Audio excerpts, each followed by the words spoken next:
काला कपड़ा पहनना शरन बिल्कुल भी जो है ना जायज है, सही है, इसमें कोई कबाहत वाली बात नहीं।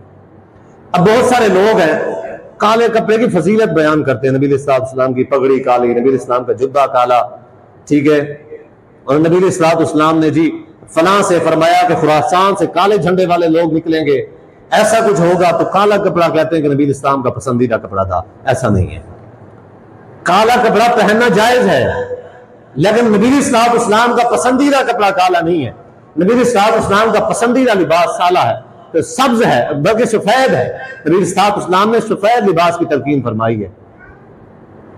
नबी इस्लाम ने फरमाया कि तुम्हारे लिबास में सबसे बेहतरीन लिबास जो है वो सफेद है, खुद भी पहना करो, वकफिनु फीहा मौताकुम, अपने मुर्दों को भी उसमें कफन दिया करो।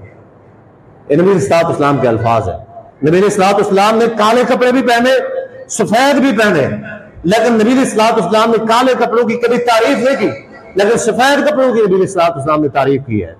तो इससे क्या पता चलता है कि काला कपड़ा पहनना जायज है और सफेद कपड़ा पहनना अफजल है। सफेद कपड़ा पहनना अफजल है। अब सवाल यह है कि मुहर्रम में काला कपड़ा पहनना कैसा है? मुहर्रम में काला कपड़ा पहनना जायज नहीं है। काला कपड़ा वैसे पहनना जायज है, हदीस के अंदर कोई मुमानियत नहीं। मुहर्रम में काला कपड़ा पहनना क्यों जायज नहीं है?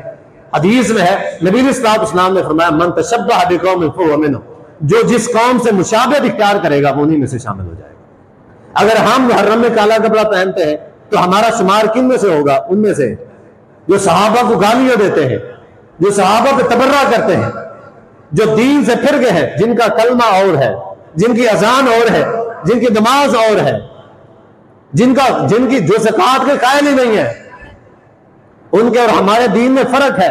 हम पढ़ते हैं ला इलाहा इल्लल्लाह मुहम्मद रसूलुल्लाह, वो कहते हैं ला इलाहा इल्लल्लाह अलीजुल वलीउल्लाह वसीउ रसूलुल्लाह व खलीफतुहु बिला फास्ल मुहम्मद रसूलुल्लाह, उनका ये कलमा है। हम अजान देते हैं हय्या अलस सलाह हय्या अलल फलाह, वो क्या कहते हैं? हय्या अला खैरिल अमल, हय्या अला खैरिल अमल अलीजुल वलीउल्लाह वसीउ रसूलुल्लाह। अजान में भी इजाफा। हम नमाज पढ़ते हैं, हाथ बांध के नमाज पढ़ते हैं, वो हाथ छोड़ के नमाज पढ़ते हैं। अलग सही बुखारी की हदीस से साबित है कि नबी इस्लाम ने हाथ बांधे हैं। इसी तरीके से उनकी नमाजों में भी उनकी वो नमाजें जमा करते हैं, 3 टाइम नमाज पढ़ते हैं, हम 5 टाइम नमाज पढ़ते हैं। वो ज़कात के कायल ही नहीं है, ज़कात मानते नहीं है।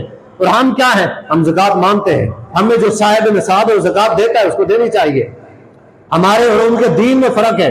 हमारा दीन सहाबा की बुनियाद के ऊपर खड़ा हुआ है, वो सहाबा को नौज़ुबिल्लाह बेईमान कहते हैं। तो जो शख्स उनकी मुशाबहत इख्तियार करेगा, हो सकता है कि उनमें से शामिल हो जाए, क़यामत के दिन उनके साथ उठाया जाए, उसका हिसाब किताब उनमें से हो जाए। तो इस वजह से हम ये कहते हैं कि ऐसा करना जो है ना जायज नहीं है। कहीं एक शख्स जो है पक्का सच्चा मुसलमान और मोमिन, अब अपनी जिंदगी में नमाजें पढ़ने वाला, ज़कात देने वाला, अल्लाह और अल्लाह के रसूल, अल्लाह नबी इस्लाम के सहाबा के साथ मोहब्बत करने वाला, क़यामत के दिन अगर उनमें से उठाया जाए तो उसके अमल कहाँ जाएंगे? सारे के सारे ज़ाया हो जाएंगे।